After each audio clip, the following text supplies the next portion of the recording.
안녕하세요. 원피스 도서관 원도입니다. 드디어 오다 작가가 조로와 레일리의 떡밥을 공개하기 시작했습니다. 최근 공개된 원피스 1161화에서 레일리의 이야기가 공개되었죠. 레일리가 과거 어떤 기술을 사용하여 싸웠는지 우리는 알 수 있었다는 건데요. 드디어 우리가 밀고 밀었던 조로와 레일리의 연결고리, 그리고 조로의 각성 떡밥이 확실해진 이유를 지금부터 하나하나 밝혀드리겠습니다. 원피스 1161화가 공개된 후 레일리가 보여준 특정 검술 자세가 조로의 상징적인 기술, 귀참과 놀라울 정도로 유사하다는 의견들이 속출하고 있습니다. 단순한 시각적 우연을 넘어 차기 해적왕 해적단의 부선장, 서사의 심층적인 구조를 파헤치는 중요한 열쇠가 됩니다. 이 유사성은 단일한 해답을 가진 질문이 아니라 네 가지의 뚜렷하면서도 서로 얽혀있는 개념이 만나는 교차점이 존재합니다. 지금부터 놀라운 증거들을 하나하나 열어보겠습니다. 레일리와 조로는 각각 로저와 루피의 첫 번째 동료이자 사실상의 부선장이라는 역할을 공유하고 있습니다. 레일리는 공식적으로 부선장이라는 직함을 가졌지만 조로의 위치 역시 작품 내 다른 인물들에 의해 우리는 부선장으로 인정하고 있습니다. 조로는 밀짚모자 일당의 창립 멤버 중 유일하게 루피와 함께 초신성으로 불린 인물이라는 점에서 그 의상이 확실한데요. 오다 작가가 조로를 다른 동료들과 다른 포지션이라고 강조한 부분이라고 보시면 된다는 것이죠. 레일리와 조로는 각각 자신들의 해적단에서 부선장이라는 단순한 직함을 넘어서는 상징을 가지고 있습니다. 그들은 자유분방한 선장들이 자신의 꿈을 마음껏 펼칠 수 있도록 굳건히 버텨주는 닭과 같은 존재이며, 선장이 부재할 때 규율을 세우고 크루의 무게를 짊어지는 정신적 지주의 역할까지 모두 소화하고 있다는 것입니다. 그리고 우리는 20년 전부터 항상 의문을 품어왔던 부분이 있었습니다. 레일리와 조로 두 인물 사이에는 성격 및 외형적 유사점이 뚜렷하게 존재합니다. 이 두 명은 술을 매우 좋아한다는 공통점부터 특유의 앉는 자세, 그리고 가장 상징적인 눈가의 흉터에 이르기까지, 이러한 요소들은 단순한 우연이 아닌 오다 작가가 고의적으로 의도한 시각적, 성격적 단서라는 것입니다. 특히 눈가의 흉터는 두 사람이 각자 다른 극한의 시련을 극복했음을 상징하며 각각의 해적단에서 그들의 헌신과 강인함이 영구적으로 새겨진 표식이라고 봐야 합니다. 이는 그들이 공유하는 여정과 결의를 물리적으로 구현한 것으로 서로를 비추는 거울처럼 작용합니다. 그리고 이 두 명의 이명 역시 상당히 비슷하다는 것인데요. 레일리의 명왕과 조로의 지옥의 왕 두 인물의 평행 관계는 그들의 이명에서 더욱 명확하게 느낄 수 있다는 것입니다. 레일리의 이명은 명왕, 그리고 와노쿠니 편 이후 조로가 얻게 된 이명은 지옥의 왕입니다. 이 두 칭호는 단순한 별명이 아니라 그들의 본질과 서사적 위상을 규정하는 핵심 요소라고 보시면 됩니다. 명왕과 여왕이라는 칭호는 모두 저승 혹은 어둠의 영역을 다스리는 존재라는 공통된 주제를 내포하고 있습니다.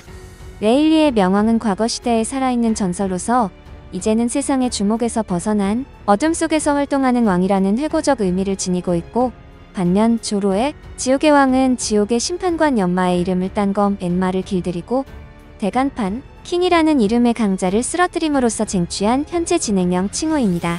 오히려 조로가 시간이 흐르게 되면 레일리를 뛰어넘는 명성을 가질 확률이 높죠. 레일리의 칭호가 과거의 영광을 상징한다면 조로의 칭호는 현재의 정복과 미래의 가능성을 예고하고 있다는 것입니다.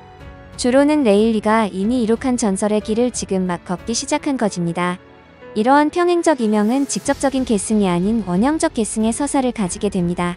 오다 작가는 이 칭호들을 통해 두 인물을 주제적으로 연결하고 관객이 레일리의 막강한 힘과 전설적인 위상을 이해하는 만큼 그 기대를 조로에게 투영하도록 유도하고 있다는 것이고, 이는 마치 로저에게 명왕이 있었듯 루피에게는 지옥의 왕이 있을 것임을 암시합니다. 이로써 조로의 개인적인 야망인 세계 최강의 검사는 루피를 해적왕으로 만드는 그의 역할과 본질적으로 연결된 운명임이 명확해지게 되죠. 이렇게만 봐도 오다는 레일리를 보면서 조로를 만들었다고 볼 수 있죠. 그리고 숨겨진 요소 중 더욱 놀라운 사실들을 지금부터 말씀드리겠습니다. 레일리와 조로는 단순한 평행 관계를 넘어 이제는 작품 세계관의 구체적인 무술적 분석으로 초점을 옮겨 두 자세의 물리적 움직임을 면밀히 탐구하게 됩니다. 조로의 귀참은 그의 검술 여정의 시작과 현재를 관통하는 상징적인 기술이고, 이 기술의 핵심 자세는 양팔을 가슴 앞에서 교차시킨 후 전방으로 돌진하여 세 자루의 검으로 상대를 동시에 베는 것입니다. 이때 입에 물고 있는 검은 상대의 유일한 퇴로인 수직축을 봉쇄하는 역할을 하게 되고, 이 기술은 그의 여정 초반부터 사용되었으며 불타는 도깨비 참수, 그리고 2년 후 연옥 도깨비 참수와 같은 강화된 형태로 진화하게 됩니다. 교차된 팔 자세는 단순히 공격 준비 동작이 아니며, 이는 물리적, 그리고 나중에는 정신적 잠재 에너지를 몸의 중심에 응축시킨 후 파괴적인 다방향 공격으로 폭발시키는 과정으로 해석할 수 있습니다. 기술명 자체가 도깨비를 베다와 주먹밥의 발음이 같은 언어유희라는 점은 조로의 치명적인 진지함과 단순함이 공존하는 캐릭터성까지 가지고 있다는 것이죠. 그리고 레일리 역시 샤본디 제도 편에서 펼쳐진 전투는 레일리의 검술 자세를 이해하는 데 결정적인 장면을 제공했으며, 가장 중요한 순간은 레일리가 해군대장 키자루가 조로를 향해 날린 광속의 발차기를 저지하는 장면이고, 그는 자연계 능력자의 물리적 공격을 자신의 검으로 막아냈는데, 이는 높은 수준의 무장색 패기 없이는 불가능한 장면이었죠. 이후 키자루의 빛이 검을 막아낼 때에도 그는 두 손으로 검을 쥐고 몸의 중심을 잡는 유사한 자세를 취했습니다. 레일리의 자세는 본질적으로 방어적이고, 조로의 돌진하는 귀참과 달리 레일리의 자세는 움직일 수 없는 벽을 만드는 것에 가깝습니다. 그는 전진 운동량을 생성하는 것이 아니라 압도적인 힘으로 밀려오는 공격을 상쇄하기 위해 패기라는 힘미를 투사하고 있고, 당시 키자루가 전력을 다했는지에 대한 논쟁은 부차적인 문제로 생각할 수 있습니다. 그리고 중요한 사실은 레일리가 해군 대장을 성공적으로 저지했다는 것이며, 이를 통해 그의 자세가 지닌 절대적인 방어력을 입증했다는 점입니다. 그렇다면 이 두 명의 혈통과 조상의 공통점으로 비교해 보겠습니다. 오다는 원피스 단행 본백옥원 SBS 코너를 통해 조로의 혈통에 대한 결정적인 정보가 공개했습니다.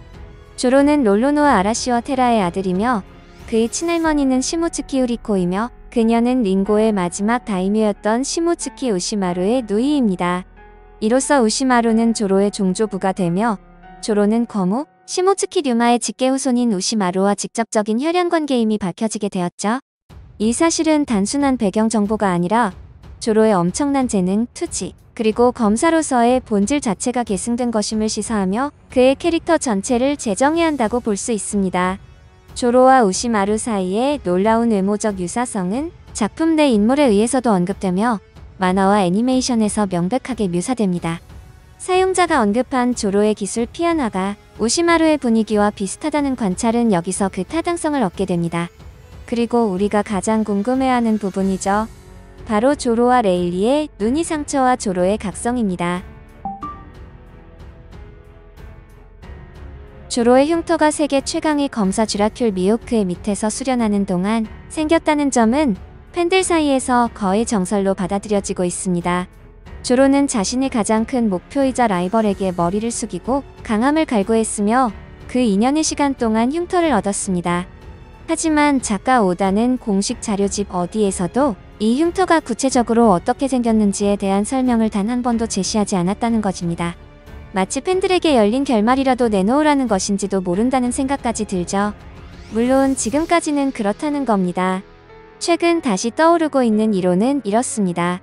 조로의 스승인 쥬라큘 미호크는 매의 눈이라는 이명으로 불리는데요. 미호크의 눈의 의미는 시력을 넘어선 경지로 설정이 되어 있으며, 조로 역시 매의 눈이라는 것에서 영향을 받았을 것이라는 겁니다. 여기서 파생된 가장 흥미로운 이론 중 하나는 조로가 잃어버린 왼쪽 눈에 미호크와 유사한 특수한 눈을 이식받았거나 혹은 자신의 눈을 매의 눈으로 개안하기 위해 훈련하고 있다는 것입니다. 일부 팬들의 극단적인 이론은 미호크가 자신의 눈을 조로에게 이식했을 가능성까지 제시하고 있습니다. 이 이론의 핵심은 스승과 제자 사이의 기술 전수라는 고전적인 서사 구조에 있는데요. 조로가 미호크의 검술뿐만 아니라 그의 상징인 눈의 힘까지 계승한다는 아이디어는 매우 매력적입니다. 이 경우 감겨진 눈은 아직 새로운 힘에 적응하는 과정이거나 혹은 결정적인 순간에만 사용하기 위한 비장의 무기가 된다는 것이죠. 조로가 눈을 뜨지 못하고 원피스가 끝날 확률이 높을까요? 아니면 조로가 눈을 뜨고 새로운 힘을 각성하고 끝날 가능성이 높을까요? 여러분들의 의견이 궁금합니다. 재미있게 보셨거나 재미없게 보셨다면 구독, 좋아요 부탁드립니다. 사랑한다고요.